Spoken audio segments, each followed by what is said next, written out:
தேவனுக்கே மகிமை உண்டாவதாக. ரெகபோத் பிரேயர் சென்டர், கீழ-ஓமநல்லூர் வழங்கும் ஞாயிறு ஆராதனை. நாள் 12/7/2020. தேவ செய்தியாளர் சகோதரர் சி. ஞானசந்திரன் அவர்கள்.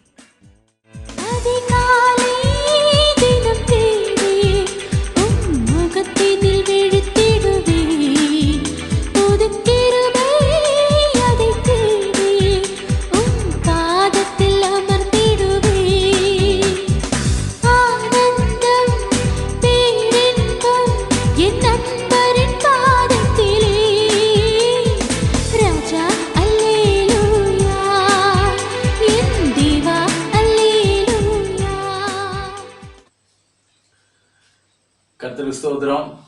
மீண்டுமாக ரெகபோத் பிரேயர் சென்டர் ஊழியத்தின் மூலமாக உங்களை சந்திப்பதிலே மிகுந்த மகிழ்ச்சி அடைகிறேன்.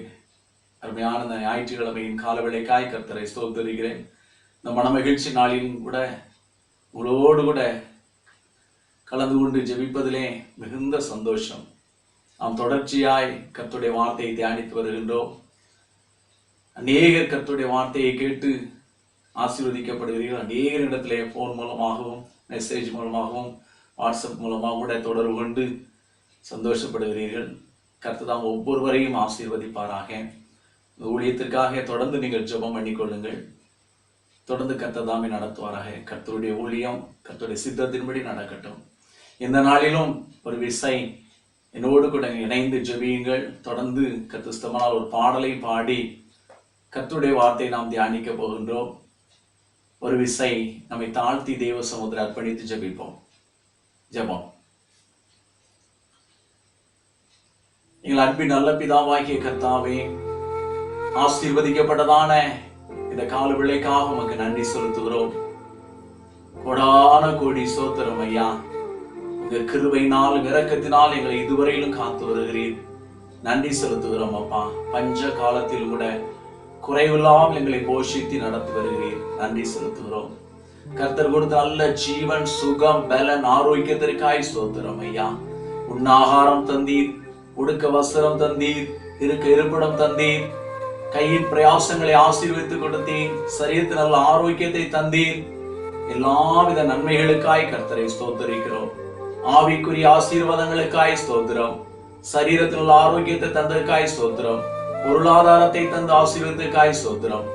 கர்த்தாவே ஸ்தோத்திரம் ஆண்டவரே. நீதிமானுக்கு ஒரு குறையும் வராது என்ற வசனத்தின்படி, கர்த்தரை தேடுகிறவர்களுக்கு ஒரு நன்மையும் குறைபடாது என்ற வசனத்தின்படி, குறைவில்லாமல் கர்த்தரை நடத்துகிற தயவுக்காய் ஸ்தோத்திரம். இந்த நாளிலும் கூட கர்த்தாவே எங்களோடு இணைந்து ஜெபிக்கிற ஒவ்வொருவரையும் ஆசீர்வதிங்க. மீதியான நேரத்தை எங்களுக்கு ஆசீர்வாதமாய் தாருங்க ஆண்டவரே. எங்களோட பேசுங்க.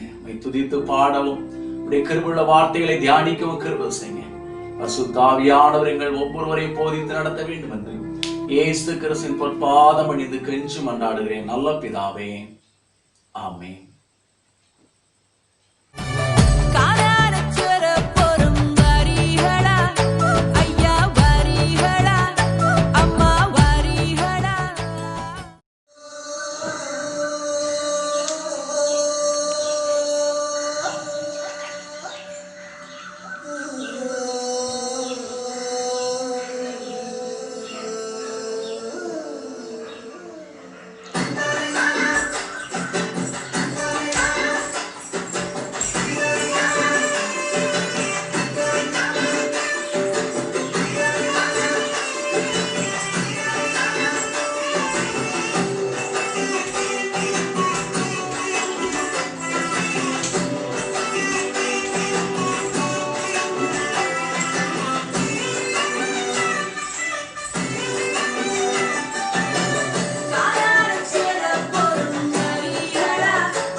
மகிமைப்படுவதாக. தொடர்ந்து நாம் கர்த்தருடைய வசனத்துக்கு நேராக கடந்து செல்வோம். கருத்தாய் கர்த்தருடைய வசனத்தை தொடர்ச்சியாய் கேட்டு வருகிறீர்கள். இந்த நாளிலும் கர்த்தர் நம்மோடே பேசுவானாக. இந்த நாளில் தியானத்துக்காக கர்த்தர் தந்த வேத வாக்கியம் மத்தேயு எழுதின சுவிசேஷம் 11ஆம் அதிகாரம் 12ஆம் வசனத்தை இன்றைய தியானத்துக்கு எடுத்துக்கொள்வோம். மத்தேயு எழுதின சுவிசேஷம் 11ஆம் அதிகாரம் 12ஆம் வசனத்தை நான் வாசிக்கின்றேன், கவனியுங்கள். யோவான் ஸ்நானன் காலம் முதல் இதுவரைக்கும் பரலோக ராஜ்யம் பலவந்தம் பண்ணப்படுகிறது. பலவந்தம் பண்ணுகிறவர்கள் அதை பிடித்துக் கொள்கிறார்கள். யோவான் ஸ்நானகன் காலம் முதல் இதுவரைக்கும் பரலோக ராஜ்யம் பலவந்தம் பண்ணப்படுகிறது. பலவந்தம் பண்ணுகிறவர்கள் அதை பிடித்துக் கொள்கிறார்கள். பரலோக ராஜ்யம் பலவந்தம் பண்ணப்படுகிறது. பலவந்தம் பண்ணுகிறவர்கள் அதை பிடித்துக் கொள்கிறார்கள். எனக்கு அன்பான சகோதர சகோதரிகளே, பரலோக ராஜ்யம் பலவந்தம் பண்ணப்படுகிறது. எப்படி? ரட்சிக்கப்பட்டிருக்கியா? ஞானஸ்தானம் எடுத்திருக்கிறியா? வேதத்தை வாசிக்கிறையா? ஜெபம் பண்ணுகிறாயா? பலவந்தம் பண்ணப்படுகிறது. ஆனால் பலவந்தம் பண்ணுகிறவர்கள் தான் பரலோக ராஜ்யத்திற்குள் பிரவேசிக்க முடியும். இந்த செய்தியுடைய தலைப்பு பரலோக ராஜ்யத்தில் பிரவேசிப்பது எப்படி என்ற ஒரு தலைப்பு. என் அன்பு சகோதர சகோதரிகளே, பலவந்தம் பண்ணுகிறவர்கள் தான் பரலோக ராஜ்யத்திற்குள் பிரவேசிக்க முடியும். பரலோக ராஜ்யத்தை குறித்து இயேசு கிறிஸ்து பல உவமைகளை சொன்னார். பரலோக ராஜ்யம் கடுகு விதைக்கு ஒப்பாய் இருக்கிறது. அதை ஒரு மனுஷன் எடுத்து நிலத்திலே விதைத்தான். அது விதைக்கையில் எல்லாவற்றை விட சிறிதாய் இருந்தும் வளரும்போது மிகுந்த வளர்ந்து விருட்சமாகிவிட்டது என்று சொல்லப்படுது. பரலோக ராஜ்யம் புளித்த மாவுக்கு ஒப்பிடப்படுகின்றது. பரலோக ராஜ்யம் நல்ல பொக்கிஷத்துக்கு ஒப்பிடப்படுகின்றது. பரலோக ராஜ்யம் கடலிலே வலையை போட்டு மீன்களை வாரிக்கொள்ளுகிறதை போல் இருக்கிறது என்றெல்லாம் பல ஓமைகளை இயேசு சொன்னதை சுவிசேஷத்திலே வாசிக்கின்றோம். விசேஷமாய் மத்தேயு 13ஆம் அதிகாரத்தெல்லாம் வாசிக்க முடியும்.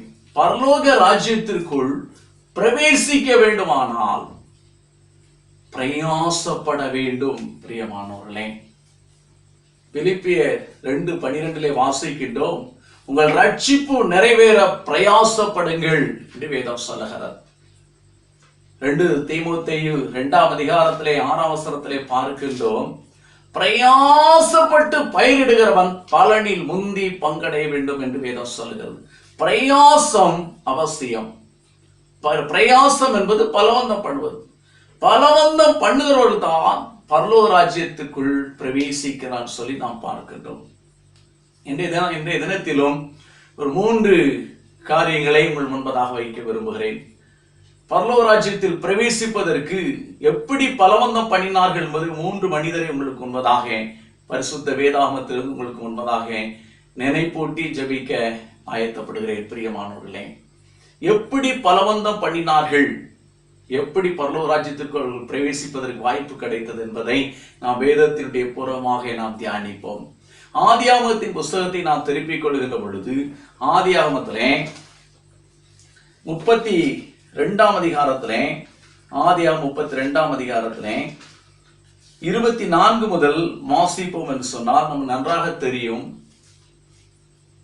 ஆபிரகாம், ஈசாக்கு, யாக்கோபு, இந்த யாக்கோபுடைய சபம் அங்கே எழுதப்பட்டிருக்கின்றது. யாக்கோபு தன் மாமனாகிய லாபானுடைய வீட்டிலே 20 வருஷம் இருந்து மனைவி, பிள்ளைகள், வேலைக்காரிகள், ஆடு மாடுகள், ஒட்டகங்கள், கழுதைகள், மிருகஜீவனோடு கூட திரளான பரிவாரத்தோடு கூட அவன் திரும்பவும் தன்னுடைய தகப்பன் வீட்டுக்கு திரும்பி வருகின்ற வழியிலே நடந்த சம்பவத்தை இந்த அதிகாரத்திலே நாம் வாசிக்க முடியும். அப்படி வருகின்ற பொழுது பிரியமானவர்களே, இந்த யாப்போக்கின் ஆற்றங்கரையிலே வருகின்ற பொழுது இதற்கு முந்தின வசனத்திலே வாசிப்போம் என்று சொன்னால் 22, 23ஆம் வசனங்களிலே அவன் அந்த யாப்போக்கின் கரையிலே ஆற்றை கடந்து தன்னுடைய மனைவி, தன்னுடைய பிள்ளைகள், தன்னுடைய வேலைக்காரிகள், ஆடு மாடு, மிருகஜீவன் அனைத்தையும் அப்புறப்படுத்துகின்றான். அப்புறப்படுத்தி விட்டு இந்த யாப்போக்கின் கரையிலே பெனியலிலே இரவு முழுவதும் தனித்திருந்த அந்த வசனத்தை பார்ப்போம் சொன்னால் 24ஆம் வசனம் சொல்கிறது, யாக்கோபு பிந்தி தனித்திருந்தான். யாக்கோபு தனித்திருந்து கர்த்தரை நோக்கி ஜெபம் பண்ண ஆரம்பிக்கின்றான். பலவந்தமாய் கர்த்தருடைய சமூகத்திலே காத்திருந்து ஜெபிக்கிறார். பிரியமானவர்களே, இரவு முழுதும் ஜெபிக்கின்றான், போராடி ஜெபிக்கின்றான். தேவதூதன் சொல்லுகின்றான், ஐயா நான் போகட்டும், பொழுது விடுகிறது என்று சொன்னார். விடிய காலையிலும் அவனுடைய பிடிவாதமான ஜெபமானது, பரிந்து பேசுகிற ஜெபமானது, விடமாட்டேன், நீர் என்னை ஆசீர்வதித்தார் ஒழிய உம்மை விடமாட்டேன் என்று சொல்லி கெட்டியாய் பிடித்து கொண்டு ஜெபிக்கிறதை பார்க்கிறோம். ஏசாயா 26ஆம் அதிகாரம் 3ஆம் வசனம் சொல்லுகின்றது. ஏசாயா தீர்க்கதரிசியின் புஸ்தகத்திலே 26ஆம் அதிகாரம் 3ஆம் வசனம், உம்மை உறுதியாய் பற்றி கொண்ட மனதை உடையவன் உம்மையே நம்பியிருக்கிறபடியினால் நீர் அவனை பூரண சமாதானத்துடன் காத்துக் கொள்வீர் என்று வேதம் சொல்லுகிறது. இங்கே யாக்கோபு உறுதியாய் கர்த்தரை பற்றி பிடித்துக் கொண்டான். அதை குறித்து தீர்க்கதரிசியாகிய ஓசியா தன்னுடைய தீர்க்கதரிசனத்திலே சொல்லுகின்ற பொழுது, ஓசியா தீர்க்கதரிசன புஸ்தகத்திலே 12ஆம் அதிகாரம் 3, 4ஆம் வசனங்களில் விசேஷமா 4ஆம் வசனத்திலே பார்ப்பீர்கள் சொன்னால், அவன் தன் தேவனோடு கூட போராடி மேற்கொண்டான் என்று சொல்லப்படுகின்றது. அவனுடைய ஜெபமானது பலவந்தம் பண்ணி, கர்த்தாவே நீர் என்னை ஆசீர்வதித்தால் ஒழிய விடமாட்டேன் என்று சொல்லி ஆண்டவருடைய சமூகத்திலே இறுக பிடித்துக் கொண்டு இரவு முழுதும் காலையிலும் தொடர்ந்து அந்த ஜெபம் நீடிக்கின்றது. கடைசியிலே ஆண்டவர் கேட்கின்றார், உன் பேர் என்ன என்று சொல்லி கேட்ட பொழுது அவர் சொல்லுகிறார், என் பேர் யாக்கோபு என்று சொல்லுகிறார். 27ஆம் வசனத்திலே சொல்லப்படுகின்றது. யாக்கோபு என்றால் எத்தன் என்று அர்த்தம். கர்த்தர் சொன்னார், இனி உன் பேர் யாக்கோபு என்று சொல்லப்படாமல் இஸ்ரவேல் என்று சொல்லப்படும். தேவனோடும் மனிதரோடும் போராடி மேற்கொண்டாயே என் அன்பு சகோதரனே, என் அன்பு சகோதரி, அதை கேட்டுக்கொண்டிருக்கிற என் அன்பு சகோதரனே, சகோதரியே, பலவந்தம் பண்ணுகிறவர்கள் அதை பிடித்துக் கொள்கிறார்கள். யாக்கோபுக்கு எல்லா ஆசீர்வாதமும் இருந்தது. பிரியமானவர்களே, மனைவி இருந்தது, பிள்ளைகள் இருந்தார்கள், வேலைக்காரர் இருந்தார்கள், சொத்து சோகங்கள் இருந்தது, தகப்பனுடைய சொத்துக்கள் வேற இருக்கிறது. கானான் தேசத்திலே இவன் சம்பாத்தியம் பண்ணின ஆடு மாடு மிருகஜீவன் ஒட்டகங்கள் கழுதைகள் ஏராளம். ஏன் இரவு முழுதும் ஆண்டவருடைய சமூகத்திலே இருந்து ஜெபிக்க வேண்டும்? ஆவிக்குரிய ஆசீர்வாதம். இதுவரையிலும் 20 ஆண்டு காலம் தேவனுக்கு அவனுக்கும் சம்பந்தம் இல்லாமல் வாழ்ந்து விட்டான். கல்தே தேசத்திலே லாபானுடைய வீட்டிலே ஆடுகளை மேய்த்துக் கொண்டு இப்போ தன் தேவனாகிய கர்த்தருடைய நாமத்தை பற்றி கொண்டிருக்கிறதான தன் தகப்பனாகிய ஈசாக்குடைய வீட்டுக்கு வரப்போகின்றான். இந்த வழியாய் போகும்போது அவன் சொல்லி பொருத்தனை பண்ணி கொண்டு போனான், நான் எனக்கு உண்ண ஆகாரம் உடுக்க வஸ்திரம் தந்து என் தகப்பன் வீட்டுக்கு சந்தோஷமாய் திரும்பி வர பண்ணுவீரானால் இந்த இடத்துல நான் உனக்கு ஆராதனை செய்வேன் என்று சொல்லி சென்ற அதே இடத்துல தான் இங்கே வந்து கர்த்தருடைய சமூகத்திலே போராடி ஜெபிக்கிறதை பார்க்கிறோம். அன்புக்குரியவர்களே, ஒருவேளை அன்றைக்கு அவன் ஜெபித்த ஜெபமானது அவனுடைய பெயர் இஸ்ரவேலாய் மாற்றப்பட்டது. சந்ததி இன்றும் ஆசீர்வதிக்கப்பட்டிருக்கிறது. யாக்கோபு அந்த ஜெபத்தின் மூலமாய் கர்த்தருடைய ஆசீர்வாதத்தை பெற்றுக்கொண்டார். மத்தேயு எழுதின சுவிசேஷம் 8ஆம் அதிகாரம் 11ஆம் வசனத்திலே வாசிக்கின்றோம். அநேகர் கிழக்கிலும் மேற்கிலும் வந்து பரலோக ராஜ்யத்தில் ஆபிரகாம், ஈசாக்கு, யாக்கோபு என்பவர்களோட கூட பந்தி இருப்பார்கள் என்று வேதம் சொல்கிறது. ஆபிரகாம், ஈசாக்கு, யாக்கோபும் அங்கே பரலோக ராஜ்யத்திற்குள் போகின்ற பாக்கியம் கிடைத்ததை பார்க்கிறோம். பிரியமானவர்களே, பலவந்தம் பண்ணுறவர்கள் அதை பிடித்துக் கொள்கிறார்கள். ஒருவேளை யாக்கோபுடைய அந்த பரிந்து பேசுகிற ஜெபமானது பிடிவாதத்தோடு கூட பற்றி பிடித்துக் கொண்டு ஆசீர்வதிக்காவிட்டால் விடமாட்டேன் என்று சொல்லி ஜெபித்ததை பார்க்கிறோம். நாம் வாழுகிற காலத்திலே எபேசியர் 6ஆம் அதிகாரத்திலே 12 முதல் 18 வரையிலும் சொல்லப்பட்டிருக்கின்றது. நம்முடைய ஜெபம் எப்படி காணப்பட வேண்டும் சொன்னால், பல தடைகளை மீறி கர்த்தருடைய சமூகத்திற்குள்ளே நாம் போக வேண்டும். பிரியமானவர்களே, ஏனெனில் மாம்சத்தோடும் இரத்தத்தோடும் அல்ல, துரைத்தனங்களோடும் அதிகாரங்களோடும் இப்பிரபஞ்சத்தின் அந்தகார லோகாதிபதிகளோடும் வான மண்டலங்களில் உள்ள பொல்லாத ஆவிகளின் சேனைகளோடு கூட நமக்கு போராட்டம் உண்டு என்று சொல்லப்பட்டிருக்கிறதே. இதை தாண்டி ஆண்டவருடைய சமூகத்திற்குள் நாம் போக வேண்டுமானால், பரலோகத்திற்கு போக வேண்டும் என்று சொன்னால், பலவந்தம் பண்ணுவர்கள் தான் அதை பிடித்துக் கொள்வார்கள். சத்தியம் என்னும் கட்சி அறையிலே கட்டி கொள்ள வேண்டும். நீதி என்னும் மார்க்கவசத்தை தரித்துக் கொள்ள வேண்டும். ரட்சணை என்னும் தலைச்சிராவை அணிந்து கொள்ள வேண்டும். விசுவாசம் என்னும் கேடகத்தை பிடித்துக் கொள்ள வேண்டும். என் அன்புக்குரியவர்களே, நாம் ஆயத்தப்பட வேண்டும். இதெல்லாம் ஜெயிக்க வேண்டும். பிரியமான யாக்கோபு எப்படி போராடி ஜெயித்தானோ அதே போலவே நாமும் மாமிஷத்தை ஜெயிக்க வேண்டும், சிற்றின்பத்தை ஜெயிக்க வேண்டும், உலகத்தை ஜெயிக்க வேண்டும், பொருளாசையை ஜெயிக்க வேண்டும். எல்லாவற்றையும் ஜெயித்து அந்தகார லோகாதிபதியுடைய வல்லமைகளை ஜெயித்து பரலோகத்திற்கு போகிறதற்கு தகுதி அடைய வேண்டும். பலவந்தம் பண்ணவர்கள் தான் அதில் பிரவேசிக்கிறார்கள். இரண்டாவதாக நமக்கு நன்றாக தெரிந்த ஒரு சத்தியத்தை நாங்கள் முன்பாக கொண்டு வர விரும்புகிறேன். பிரியமானவர்களே, முதலாவது நாம் யாக்கோபு ஆண்டவருடைய சமூகத்திலே காத்திருந்து ஜெபித்து ஆசீர்வாதத்தை பெற்றுக் கொண்டதை பார்க்கின்றோம். இரண்டாவதாக யார் பலவந்தம் பண்ணி ஜெபித்தான்னு சொல்லி பார்த்தால், கர்த்தர் மோசேயை தெரிந்தெடுக்கின்றார். யாத்திராகமம் 3ஆம் அதிகாரத்திலே 7ஆம் வசனம் சொல்கின்றது. அங்கே கர்த்தர் முட்செடியின் மூலமாய் தரிசனம் கொடுத்து மோசேயை கர்த்தர் தம்முடைய ஊழியத்திற்காக தெரிந்தெடுக்கின்றார். என்னுடைய ஜனம் எகிப்திலே அடிமையாய் கிடந்து வேதனைப்படுகிறார்கள், அவருடைய கூக்குரல் செவியிலே கேட்கிறது. ஆகவே அந்த ஜனத்தை மீட்டு கொண்டு வர வேண்டும் என்று சொல்லி மோசே கர்த்தர் அழைக்கின்றார். அதை குறித்து அங்கே அப்போஸ்தலருடைய 7ஆம் அதிகாரத்திலே ஸ்தேவான் அதை தெளிவாக குறிப்பிடுகிறதை பார்க்கின்றோம். அப்போஸ்தலர் 7ஆம் அதிகாரத்திலே பார்ப்போம் என்று சொன்னால் அங்கே அது எழுதப்பட்டிருக்கின்றது. கர்த்தர் மோசேயை அழைத்து அவனை தலைவனாகவும் மீட்பனாகவும் அங்கே எகிப்துக்கு அனுப்பி இஸ்ரவேல் ஜனத்தை அங்கே பிரித்தெடுக்கிறதை பார்க்கின்றோம். இந்த இஸ்ரவேல் ஜனத்தை மீட்பதற்கு முன்பதாக எகிப்திலே இந்த மோசேயின் தலைமையில் தான் 10 வாதைகள் அனுமதிக்கப்பட்டது. கடைசி வாதை தான் நடுராத்திலே தலைச்சன் சங்கரிப்பு நடந்தது. அந்த வேளையில தான் எகிப்துல ராஜா முதல் அடிமையில் வரை எல்லாரும் வந்து இஸ்ரவேல் ஜனத்தை நீங்கள் போங்கள் கர்த்தருக்கு ஆராதனை செய்யுங்கள் சொல்லி அனுப்பி வைக்கிறதை வேதத்திலே நாம் வாசிக்க முடியும். விசேஷமாய் யாத்திராகமம் 12ஆம் அதிகாரத்திலே பார்ப்போம் என்று சொன்னால் அங்கே இந்த ஜனங்கள் அங்கிருந்து புறப்படுகிறதை பார்க்கின்றோம். யாத்திராகமம் 12ஆம் அதிகாரத்திலே நடுராத்திரிலே 29ஆம் வசனத்திலே பார்க்கின்றோம். நடுராத்திரிலே வந்து ராஜா மற்றும் அதிகாரிகள் எல்லாரும் பிரதானிகள் எல்லாம் வந்து நீங்கள் உடனடியாக போங்கன்னு சொல்லி அனுப்புகின்ற பொழுது இந்த ஜனத்தை மோசேயின் தலைமையில் இஸ்ரவேல் ஜனமானது எகிப்திலிருந்து அங்கே நடுராத்திலே புறப்பட்டு வருகிறார்கள். பிரியமானவர்களே, சுமார் அங்கே 37ஆம் வசனம் சொல்லுகின்றது, 6 லட்சம் புருஷர்கள் மற்றும் ஸ்திரீகள் பிள்ளைகள் அங்கிருந்து புறப்பட்டார்கள். 430 வருஷம் எகிப்திலே இருந்த ஜனம் அங்கே 40-41ஆம் வசனத்தை வாசிப்போம் என்று சொன்னால், இஸ்ரவேல் புத்திரர் எகிப்திலே குடியிருந்த காலம் 430 வருஷம். 430 வருஷம் முடிந்த அன்றைய தினமே கர்த்தருடைய சேனைகள் எல்லாம் எகிப்திலிருந்து புறப்பட்டது என்று சொல்லப்பட்டிருக்கிறது.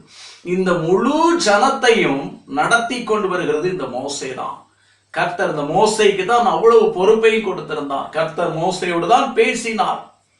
இத்தனை ஜனங்களையும் அங்கிருந்து வழி நடத்த பண்ணுகிறார்.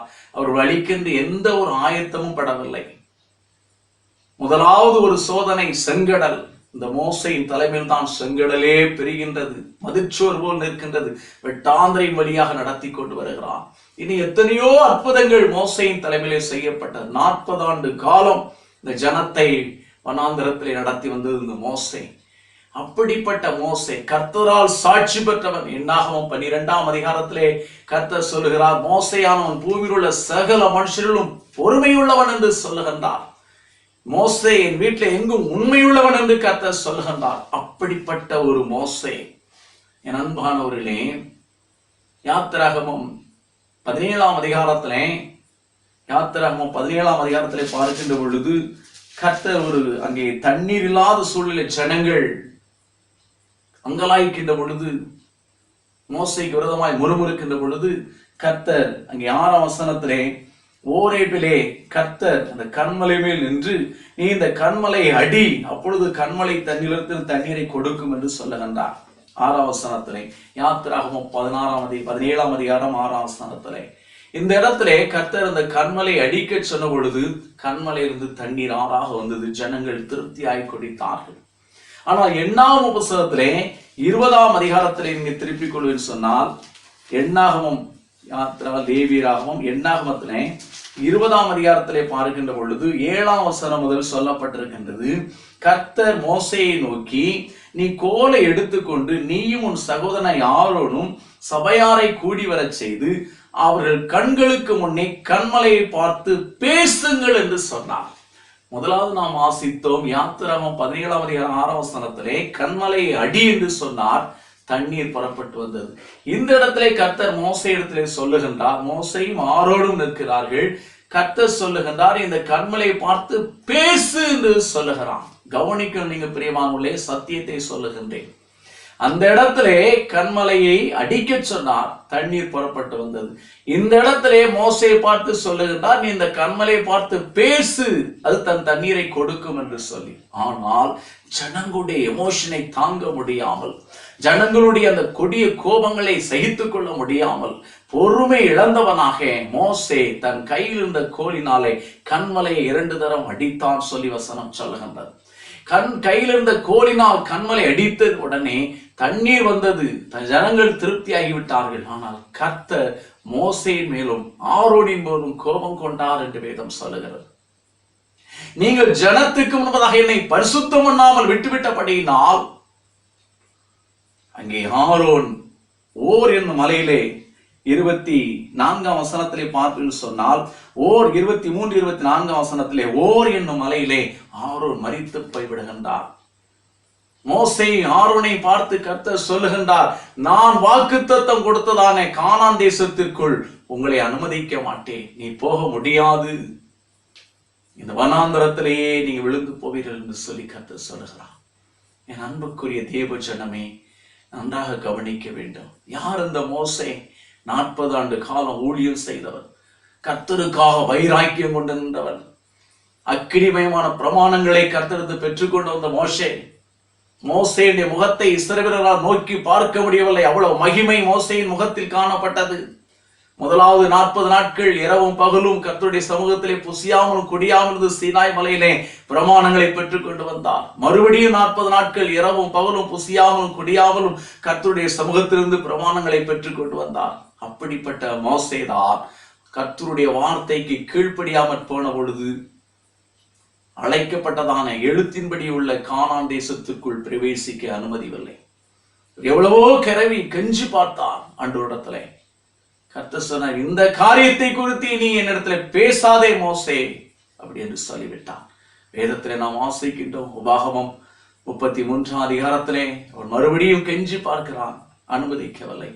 கடைசியிலே உபாகமம் 34ஆம் அதிகாரம் 5ஆம் வசனம் சொல்லுகின்றது, நேவோ மலையிலே கொண்டு போய் கர்த்தர் மோசேக்கு கானான் தேசம் முழுவதையும் சுற்றி எல்லையெங்கும் காண்பிக்கின்றார். இதுதான் நான் உன்னுடைய பிதாக்களாகிய ஆபிரகாம், ஈசாக்கு, யாக்கோபு என்பவர்களுக்கு வாக்குத்தத்தம் கொடுத்தது. அந்த தேசத்தை நீ பார், ஆனால் நீ அதற்குள் பிரவேசிக்க மாட்டாய் என்று சொன்னார். அந்த நேபோ மலையிலே மோசே மரித்து போனான். மோசேயுடைய சரீரத்தை இஸ்ரவேல் ஒருவரும் பார்க்கவில்லை. பிரியமானவர்களே, வேத வசனம் தெளிவாய் சொல்லுகின்றது. உபாகமத்தை திருப்பி நோடு கூட பாருங்கள். உபாகம புஸ்தகத்திலே 34ஆம் அதிகாரம் 5ஆம் வசனத்திலே, அப்படியே கர்த்தரின் தாசனாகிய மோசே மோவாப் தேசமான இடத்திலே கர்த்தருடைய வார்த்தையின்படியே மரித்தான். அவர் அவனை மோவாப் தேசத்தில் உள்ள பெத்பேயோருக்கு எதிரான பள்ளத்தாக்கிலே அடக்கம் பண்ணினார். இந்நாள் வரைக்கும் ஒருவனும் அவன் பிரேத குழியை அறியான் என்று சொல்லப்பட்டிருக்கு. என் அன்புக்குரியவர்களே, வாக்குத்தத்தம் பெற்ற மோசே, இஸ்ரவேல் ஜனத்தை வழிநடத்தி வந்த மோசே 40 ஆண்டு காலம் மிகப்பெரிய ஊழியம் செய்த அவனுடைய சொல்லுக்கு இஸ்ரவேல் ஜனங்கள் அவர்கள் கீழ்ப்படிவார்கள். அந்த அளவுக்கு ஒரு அதிகாரம் அடைத்தவன். கர்த்தர் அவ்வளவு அதிகாரம் கொடுத்திருந்தார். ஆனால் ஒரு காரியத்திலே கீழ்ப்படியாமல் போனபடினால் வாக்குத்தத்தம் பண்ணப்பட்டதான கானானுக்குள் பிரவேசிக்க முடியவில்லை. வேதத்தில் ஒரு வசனம் உண்டு. 2 தீமோத்தேயின் புஸ்தகம் 2ஆம் அதிகாரம் 5ஆம் வசனப்படி சொல்லுகின்றது. 2 தீமோத்தே 2:5, ஒருவன் மல்யுத்தம் பண்ணினாலும் சட்டத்தின்படி பண்ணாவிட்டால் முடிசூட்டப்படான். ஒருவன் மல்யுத்தம் பண்ணினாலும் சட்டத்தின்படி பண்ணாவிட்டால் முடிசூட்டப்பட முடியும். என் வீட்டில் எங்கு உண்மையுள்ளவன் என்று சாட்சி பெற்ற மோசே, பொறுமையுள்ளவன் என்று சாட்சி பெற்ற மோசே, சகோதரனே சகோதரியை கவனிக்கிறீர்களா? கானானுக்குள் பிரவேசிக்க முடியவில்லை. ஒரு நல்ல ஒரு கவி ஒரு பாடல் பாடுகிறேன். மோசே என்னும் தேவ மனிதன் பசும்பொன் போலவே விளங்கியும் கானான் போகவில்லையே. அவன் கானான் போகவில்லையே. நீயும் உன்னையும் தேவ பிள்ளையே நிற்கிறதாக எண்ணுகிறாயோ? நியாய தீர்ப்பிலே கோதுமை பறக்க பதர்யம் மாத்திரம். நியாய தீர்ப்பிலே கோதுமை பறக்க பதர்யம் மாத்திரம். பொன்மங்கி நிறமுமாறி அழிந்து போகுமானால் இரும்பின் நிலை என்ன? ஐயோ, இரும்பின் நிலை என்ன? நீதிமானே ரட்சிக்கப்படுதல் அரிய செயலென்றால் துரோகியின் நிலை என்ன?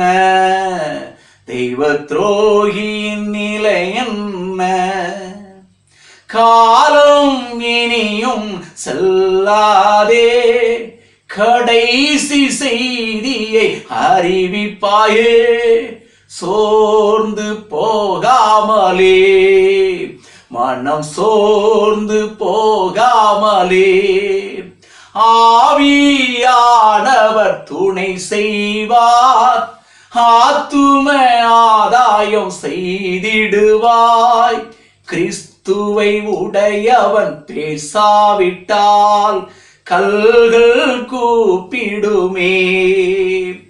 கிறிஸ்துவை உடையவன் பேசாவிட்டால் கல்கள் கூப்பிடுமே.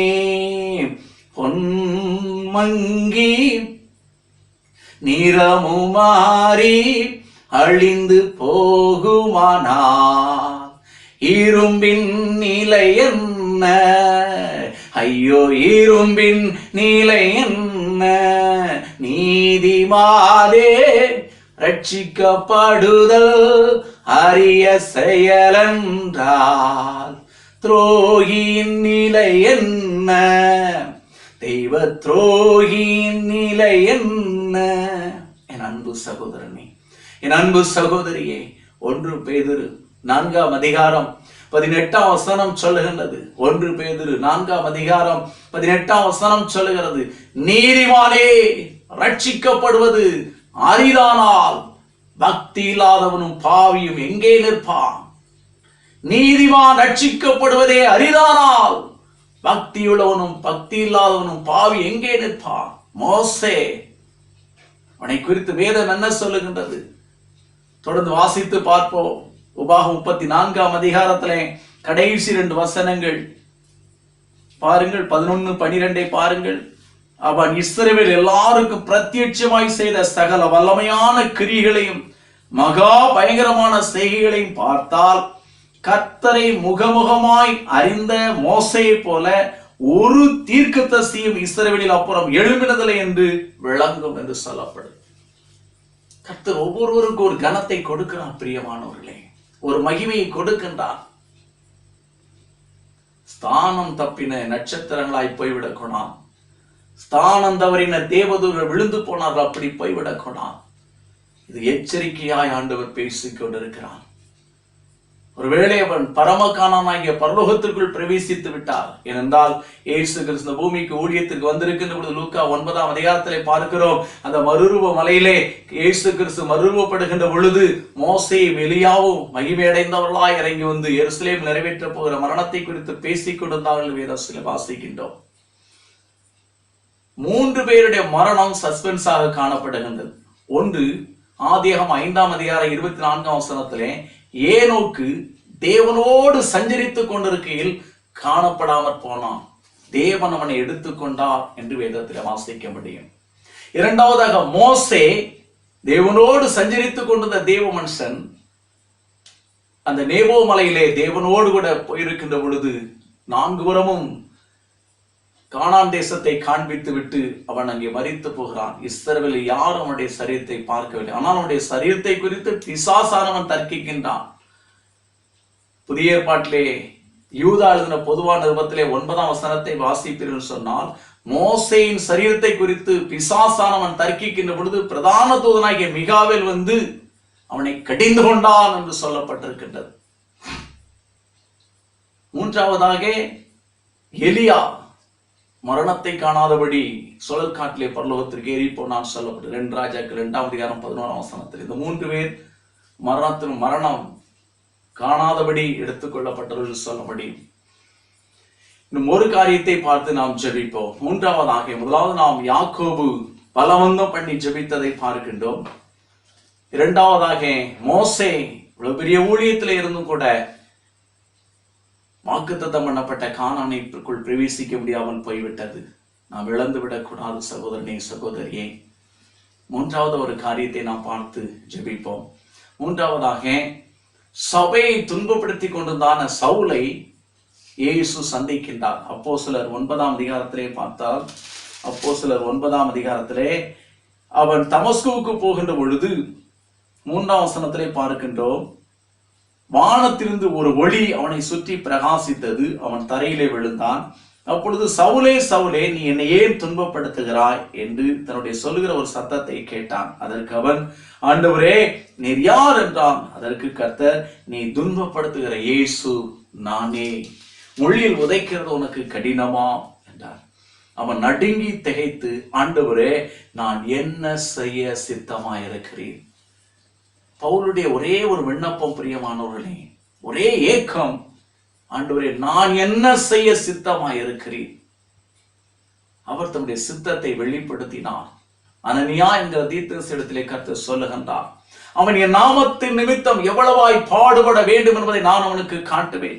அவன் ராஜாக்களுக்கு முன்பதாகவும் அதிகாரிகளுக்கு முன்பதாகவும் என் நாமத்தை அறிவிக்கிறதற்கு நான் தெரிந்து கொண்ட பாத்திரமாய் இருக்கிறான் என்று சொல்லி கர்த்தர் சொல்லுகின்றார். அந்த ஊழியத்தை, ஆண்டவரிடத்தில் பெற்ற ஊழியத்தை நிறைவேற்றுகிறதை பார்க்கிறோம். பாடுகள் உண்டு, உபத்திரம் உண்டு, பலவந்தம் பண்ணுவர்கள் தான் அதை பிடித்துக் கொள்வார்கள். அப்போஸ்தலர் 14ஆம் அதிகாரம் 22ஆம் வசனம் சொல்லுகின்றது. அப்போஸ்தலர் 14:22 நாம் அநேக உபத்திரங்களின் வழியாய் தேவனுடைய ராஜ்யத்திற்குள் பிரவேசிக்க வேண்டும் என்று சொல்லி சபையாருக்கு புத்தி சொல்லுகிறதை பார். அநேக உபத்திரங்கள், கொஞ்சம் நஞ்சம் அல்ல, அநேக உபத்திரங்கள் உண்டு. 1 கொரிந்தியர் 9ஆம் அதிகாரம் 24ஆம் வசனத்திலே சொல்லுகின்றார், பந்தய சாலையில் ஓடுகிறோர் எல்லாரும் ஓடுவார்கள், ஒருவனே பந்தயத்தை பெறுவான் என்று அறியீர்களா? பெற்றுக்கொள்ளத்தக்கதாக ஓடுங்கள், நீதியின் கிரீடத்தை பெற்றுக்கொள்ளத்தக்கதாக ஓடுங்கள், பரலோகத்தை பெற்றுக்கொள்கிறவர்களாய் ஓட வேண்டும், பிரயாசப்பட வேண்டும். பிரியமானவர்களே, நம்முடைய பிரயாசம் எப்படி காணப்படுகின்றது? உலகத்துக்காய் பிரயாசப்படுகிறோமா? பரலோகத்திற்காக பிரயாசப்பட்டு கொண்டிருக்கிறோமா? ஒரு சான் வயிற்றுக்காக பிரயாசப்படுகின்றோமா? நித்திய ஜீவனுக்காக பிரயாசப்பட்டு கொண்டிருக்கிறோமா? இந்த உலகம் இமைப்பொழுதிலே இந்த உலகத்தை விட்டு நாம் கடந்து செல்ல வேண்டும். பிரியமானவர்களே, இம்மைக்காக நாம் கிறிஸ்துவின் நம்பிக்கை உள்ளவர்களாக இருந்தால் எல்லா மனுஷரை பார்க்கிலும் பரிதவிக்கப்படத்தக்கவர்களாக இருப்போம் என்று சொல்லி இதே அப்போஸ்தலனாகிய பவுல் 1 கொரிந்தியர் 15:19 சொல்லுகின்றார்.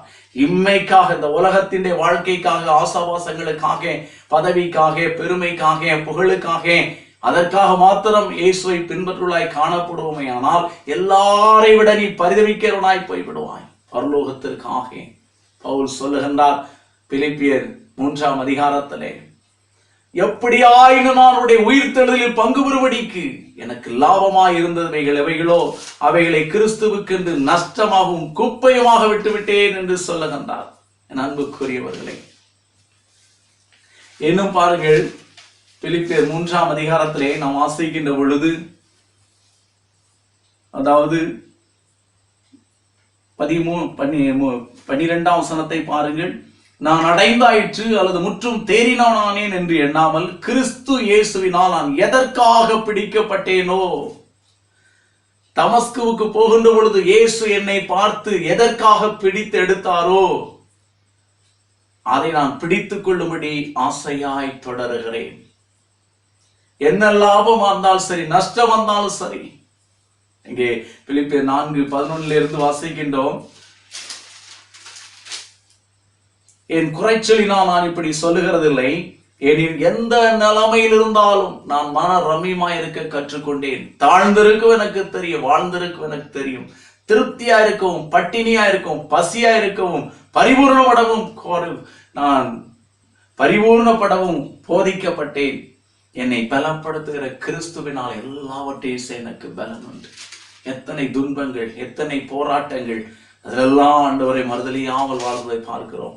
2 கொரிந்தியரின் புஸ்தகத்திலே 11 24 முதல் பார்ப்பேன் சொன்னால் 31 அந்த உபத்திரவத்தின் காரியங்களிலே அநேக உபத்திரவங்கள் என்று சொல்கிறாரே, 31 உபத்திரவங்கள் அதிலே நீங்கள் பிறகு வாசித்து பாருங்கள். 2 கொரிந்தியர் 11 24 முதல் 28 வரை நீங்கள் வாசித்து பார்த்தால் அவ்வளவு வேதனை, அவ்வளவு பாடுகள், அவ்வளவு நெருக்கம், அதன் மத்தியிலும் கூட பிரயாசப்படுகிறதை பார்க்கிறோம். பிரியமானவர்களே, ஒருவன் மல்யுத்தம் பண்ணினாலும் சட்டத்தின்படி பண்ணாவிட்டால் முடிசூட்டப்படான். பிரயாசப்பட்டு பயிரிடுகிறவன் பலனில் முந்தி பங்கடைய வேண்டும். அப்போஸ்தலனாகிய பவுல் பிரயாசப்பட்டதை பார்க்கிறோம். அப்போஸ்தல நடவடிக்கைகள் தொடர்ந்து ரோமர், 1 கொரிந்தியர், 2 கொரிந்தியர், கலாத்தியர், எபேசியர், பிலிப்பியர், கொலோசையர், 1 தெசலோனிக்கேயர், 2 தெசலோனிக்கேயர், 1 தீமோத்தேயு, 2 தீமோத்தேயு, தீத்து, பிலேமோன் வரையிலும் அப்போஸ்தலனாகிய பவுல் எழுதின நிருபங்கள் தான். எபிரேயருக்கு நிருபம் எழுதுகின்ற பொழுது அவர் சிறைச்சாலையில் இருந்து கொண்டு அதை முடிப்பதற்கு முன்பதாக அவர் இரத்த சாட்சியாய் கிறிஸ்துவுக்குள்ளாய் சென்றபடினால் அதிலே எபிரேயருக்கு நிருபத்தை அப்படி இருந்தும் அவர் அந்த தீமோத்தேயுவை குறித்து என் சகோதரனாகிய தீமோத்தேயு விடுதலையானான் என்று நீங்கள் அறிந்திருக்கிறீர்கள் என்று ஒரு வார்த்தை குறிப்பிடுகின்றார். என் அன்புக்குரிய தெய்வ ஜனம், இதை கேட்டுக்கொண்டிருக்கிற அன்பு வாலிப சகோதரனே, அன்பு வாலிப சகோதரியே, நீ எதற்கெல்லாமோ பிரயாசப்படுகிறாயே. இந்த அப்போஸ்தலனாகிய பவுலுடைய பிரயாசத்தை பார்த்தீர்களா? ஆண்டவருக்காக கிறிஸ்து எனக்கு ஜீவன், சாவு எனக்கு ஆதாயம் என்று ஓடினதை பார்க்கின்றோமே. அப்போஸ்தலர் 20 அகபு என்ற தீர்க்கதரிசி சொல்லுகிறார், இந்த கட்சியை கட்டி கொண்டு போறவனை எருசலேமில் உள்ள ஜனங்கள் கட்டி பிரஜாதிடத்திலே கொடுப்பான்னு சொன்ன போது, என் பிராணயம் அருமையாக எண்ணேன், என் ஓட்டத்தை சந்தோஷத்தோட ஓடி முடிக்க நான் விரும்புகிறேன் என்று சொல்லுகிறாரே. அவர்தான் பிடித்து கொண்டேன் என்று சொல்ல முடிந்தது. பிரியமா, என் பெயர் ஜீவ புஸ்தகத்தில் எழுதப்பட்டது என்று சொல்லி பிலிப்பியர்கள் நிருபத்திலே சொல்லுகின்றார். 2 தீமோத்தேயின் புஸ்தகத்திலே 4 7, 8 சொல்லுகிற பொழுது, நல்ல போராட்டத்தை போராடினேன், ஓட்டத்தை முடித்தேன், விசுவாசத்தை காத்துக் கொண்டேன், இது முதல் நீதியின் கிரீடம் எனக்காக வைக்கப்பட்டிருக்கிறது, நீதி உள்ள நியாயாதிபதியாகிய கர்த்தர் நாளில் அதை எனக்கு தந்தருளுவார் என்று சொல்லி தைரியமாய் சொல்ல முடிந்தது. பிரியமானவர்களே, பிரயாசப்பட வேண்டும். வாசித்தோம், யோவான் ஸ்நானகன் காலம் முதல் இதுவரைக்கும் பரலோக ராஜ்யம் பலவந்தம் பண்ணப்படுகிறது.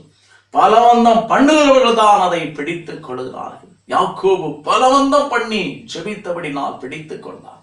அப்போஸ்தலனாகிய பவுல் பலவந்தம் பண்ணி பிடித்துக் கொண்டதை பார்க்கின்றோம். அவரால் சொல்ல முடிந்தது, நல்ல போராட்டத்தை போராடினேன், ஓட்டத்தை முடித்தேன், விசுவாசத்தை காத்து கொண்டேன் சொல்லி. நீ சொல்ல முடியுமா? நான் சொல்ல முடியுமா? பிரியமானவர்களே, வசனத்தின்படி வாழ்ந்தால் தான் சொல்ல முடியும். பிரியம், கடைசி காலத்திலே வாழ்ந்து கொண்டிருக்கின்றோம். இனி காலம் செல்லாதென்று வேதம் சொல்லுகிறது. அவனவனுடைய கிரியின்படி அவனவனுக்கு நான் அளிக்கும் பலன் என்னோட கூட வருகிறது என்று இயேசு சொல்லுகின்றார். அநியாயம் செய்கிறவன் இன்னும் அநியாயம் செய்யட்டும், அக்கிரமம் செய்கிறவன் இன்னும் அக்கிரமம் செய்யட்டும், நீதி உள்ளவன் இன்னும் நீதி செய்யட்டும், பரிசுத்தம் உள்ளவன் இன்னும் பரிசுத்தமாகட்டும், இதோ சீக்கிரமாய் வருகிறேன், அவனுடைய கிரியின்படி அவனவனுக்கு நான் அளிக்கும் பலன் என்னோட கூட வருகிறது. ரோமர் 2:6 சொல்கிறது, சோர்ந்து போகாமல் நற்கிரிகளை செய்து மகிமையும் கனத்தையும் அழியாமையும் தேடுவர்களுக்கோ நித்திய ஜீவனை அளிப்பார் என்று வேதம் சொல்லுகிறது. நாம் அனைவரும் பரலோகத்திற்குள் பிரவேசிக்க வேண்டுமானால் பலவந்த பண்ணி அதற்குள் பிரவேசிக்க வேண்டும். வெறுமனே ஒரு போடுகிருப்டி போல வாழ்ந்து பிரயோஜனம் அல்ல. மீனை பார்க்கின்றோம், ஒரு ஆற்றிலே தண்ணீர் வருகிறது என்றால் மீன்கள் வரும். ஆனால் தண்ணியோடு போற மீன் செத்த மீன் தான் தண்ணியோடு போகும். உயிருள்ள மீன் எதிர்நீச்சல் போட்டு ஆற்று தண்ணியை எதிர்த்து வரும். அதுதான் கிறிஸ்தவ வாழ்க்கை, விசுவாச வாழ்க்கை. பிரியமான உலகத்திலே போராட்டம் உண்டு, பிரச்சனைகள் உண்டு, வியாதி உண்டு, நெருக்கங்கள் உண்டு, அவமானம், நிந்திப்பு, தூஷிப்பு அனைத்தும் உண்டு. அப்போஸ்தலனாகிய பவுல் ரோமர்கள் நிருபத்திலே 8:36 முதல் 39 வரையிலே சொல்லி இருக்கிறார் அல்லவா? கிறிஸ்துவின் அன்பை விட்டு நம்மை பிரிப்பவன் யார்? உபத்திரவமோ, வியாகுலமோ, துன்பமோ, பசியோ, நிர்வாணமோ, நாச மோசமோ, பட்டயமோ, இவை எல்லாவற்றிலேயும் நாம் நம்மில் அன்பு கூறுகிறவராலே முற்றும் ஜெயம் கொள்கிறவர்களாய் இருக்கிறோமே. மரணமானாலும், ஜீவனானாலும், தேவ தூதரானாலும், வரும் காரியங்களானாலும், உயர்வானாலும், தாழ்வானாலும், வேறெந்த சிருஷ்டியானாலும் கிறிஸ்து தேவனுடைய அன்பை விட்டு நம்மை பிரிக்க மாட்டாது என்று நிச்சயத்திருக்கிறோம் என்று சொல்லி இந்த நிச்சயமுடையவர்களாய் நாம் வாழ்வோம். பிரியமானவர்களே, அப்பொழுது நாம் பரலோகத்திற்குள் பிரவேசிக்கலாம். அந்த பாக்கியத்தை கர்த்தர் நம் ஒவ்வொருவருக்கும் தருவாராக. நீங்கள் யாவரும் என்னோடு கூட இணைந்து ஜெபிப்பீர்களா? ஒரே ஒரு விசை, ஒரு கணம் உங்களை தாழ்த்தி ஜெபியுங்கள். இந்த ஆசீர்வாதங்களை, பரலோக ஆசீர்வாதங்களை கர்த்தர் தந்து நம்மை ஆசீர்வதிப்பார். ஜெபம். அன்பின் பரலோக தகப்பனே, இந்த நல்ல நாளுக்காய், இந்த மன மகிழ்ச்சி நாளின் காலவேளைக்காய் துதிக்கிறோம். நல்ல ஆழமான சத்தியங்களை கர்த்தர் எங்களுக்கு கொடுத்தீரப்பா. யோவான் ஸ்நானகன் காலம் முதல் இதுவரைக்கும் பரலோக ராஜ்யம் பலவந்தம் பண்ணப்படுகிறது. பலவந்தம் பண்ணுகிறவர்கள் அதை பிடித்துக் கொள்கிறாள் என்று சொல்லப்பட்டிருக்கிறதே. பரலோக ராஜ்யத்திற்குள் பிரவேசிப்பதற்கு நீங்கள் ஒவ்வொருவரையும் நீர் தகுதிப்படுத்தும்படி ஆட்சேபிக்கிறோம் ஐயா. ஒரு நியாயசாஸ்திரி வந்தார், ஆண்டவரே, நித்திய ஜீவனை சோதித்துக் கொள்வதற்கு நான் என்ன செய்ய வேண்டும் என்று சொல்லி கேட்டார். கற்பனைகளை கைக்கொள் சொல்லப்பட்டது. ஐயா, இவைகளெல்லாம் நான் என் சிறு வயது முதற்கொண்டே கை கொண்டு வருகிறேன். இன்னும் இடத்தில் என்னை குறைவுண்டு. உனக்கு உண்டானதையெல்லாம் விற்று தரித்திரர் கொடு, பின்பு என்னை பின்பற்றி வா என்று சொல்லும்போது அவன் திரும்பி மனமடிவாய் போய்விட்டான். நாங்கள் அப்படி போய்விடக் கூடாதப்பா. பேதுரு சொன்னார் அல்லவா, நித்திய ஜீவ வசனங்கள் உம்மிடத்தில் உண்டே, யாரிடத்திலே போவோம் ஆண்டவரே என்று சொல்லி அழுது ஜெபம் பண்ணினாரே. எங்களை ஒப்பு கொடுக்கிறோம். எங்களுடைய அபாத்திர தன்மைகள் எங்களை விட்டு அகற்றப்படட்டும். ஆண்டவரே சோத்திரமாப்பா, வசனத்துக்கு விரோதமாக உமக்கு விரோதமான காரியங்கள் செய்ததெல்லாம் எங்களுக்கு மன்னிங்க, பரிசுத்தப்படுத்துங்க. இதை கேட்டுக்கொண்டிருக்க ஒவ்வொருவரையும் தகுதிப்படுத்துங்க ஆண்டவரே. நாங்கள் நித்திய ஜீவனை இழந்து விடக் கூடாதப்பா. அப்போஸ்தலனாகிய பவுல் சொன்னது போல, நல்ல போராட்டத்தை போராடினேன், ஓட்டத்தை முடித்தேன், விசுவாசத்தை காத்துக் கொண்டேன். இது முதல் நீதியின் கிரீடம் எனக்காக வைக்கப்பட்டிருக்கிறது. நீதியுள்ள நியாயாதிபதியாகிய கர்த்தர் நாளில் எங்களுக்கு அதை தந்திருவார்ந்த அந்த நிச்சயத்தோடு எங்களுடைய ஓட்டத்தை ஓட, பெற்றுக்கொள்ளத்தக்கதாக ஓட, 1 Corinthians 9:24 படி பெற்றுக்கொள்ளத்தக்கதாக ஓடுங்கள் என்று சொல்லப்பட்டிருக்கிறதே. பெற்றுக்கொள்வர்களாய் ஓடுவதற்கு கிருபையை தாருங்கள். ஒவ்வொருவரையும் ஆசீர்வதிங்க. இந்த யூடியூப் வழியாக அநேக ஜனங்கள் கேட்கிறாங்களப்பா. ஒவ்வொருடைய இருதயத்தை நீர் ஆசீர்வதிக்கும்படியா ஜெபிக்கிறோம். அவருடைய தேவைகளை நீர் சந்திக்கும்படியா ஜெபிக்கிறோம். என்ன தேவையோடு இருக்கிறார்கள் ஆண்டவரே, எல்லாவற்றையும் நீர் அறிந்திருக்கிறீர் அப்பா. ஆண்டவரே, உடைய தேவைகளை சந்திங்க. கடல்ல இருந்து விடுதலை கொடுங்க. அப்பா அவருடைய விண்ணப்பங்களை அங்கீகரித்து ஆசீர்வதிங்க. அவருடைய ஜெபம் அங்கீகரிக்கப்படட்டும் ஐயா. வியாதியின் கொடுமையிலிருந்து விடுதலை கொடுங்க ஆண்டவரே. ஸ்தோத்திரம். கஷ்டத்திலிருந்து விடுதலை கொடுங்க, சமாதானத்தை கொடுங்க, சந்தோஷத்தை கொடுங்க, நல்ல வாழ்க்கையை கொடுங்க ஆண்டவரே. ஆசீர்வதிங்க, காத்துக்கொள்ளுங்க ஆண்டவரே. விசேஷமா எங்களுடைய தேசத்திற்காக நாங்கள் திறப்பிலிருந்து ஜெபிக்கிறோம் ஐயா. ஆண்டவரே ஸ்தோத்திரம். இந்தியாவுக்காக நாங்கள் ஜெபிக்கிறோம். எங்களுடைய தேசத்தை ஆசீர்வதிங்கப்பா. 138 கோடி ஜனங்களையும் ஆசீர்வதிக்கும்படியா ஜெபிக்கிறோம் ஆண்டவரே. எங்களுடைய தேசத்தின் தலைவர்களுக்காக ஜெபிக்கிறோம் ஆண்டவரே. நீர் ஆசீர்வதிக்கும்படியா ஜெபிக்கிறோம் அப்பா. ஒவ்வொருவரையும் பாதுகாத்துக் கொள்ளுங்க தகப்பனே.